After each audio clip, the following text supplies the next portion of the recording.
একসময় ঘন জঙ্গলে এক গরু বাস করত। তার নাম গোবিন্দ। সে ছিল খুবই শান্ত স্বভাবের, কারো কোনো ক্ষতি করত না। জঙ্গলের সব প্রাণী তাকে ভালোবাসত। কিন্তু ওই জঙ্গলে ছিল এক ধূর্ত শিয়াল, নাম চপল।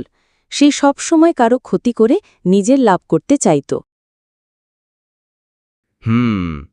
এই মোটা গরুটাকে যদি সিংহের কাছে পাঠিয়ে দিই তাহলে সিংহ খেয়ে তৃপ্ত হবে, আর আমিও কিছু হাড় বোটা পাব।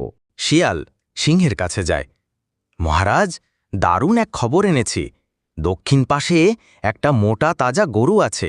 আপনি চাইলে আমি তাকে আপনার কাছে নিয়ে আসতে পারি। ভালো কথা। আমাকে পথ দেখাও। ভাই গোবিন্দ, আমাদের রাজা সিংহ আপনার অনেক প্রশংসা শুনেছেন। তিনি আপনার সঙ্গে বন্ধুত্ব করতে চান। আচ্ছা, রাজার সঙ্গে বন্ধুত্ব? এটা তো সম্মানের ব্যাপার। চলি তোমার সঙ্গে। তুমি বারবার পেছনে তাকাচ্ছ আর মুচকি হাসছ কেন, চপল? না, কিছু না। আপনি আমার উপর বিশ্বাস রাখুন। তুমি বলছো সিংহ আমার বন্ধু হতে চায়, তাহলে সে নিজে আমার কাছে আসেলি কেন? কেন তোমার মতো ধূর্ত এক প্রাণীর মাধ্যমে ডাকে? গরু ভাই, তুমি সত্যিই বুদ্ধিমান।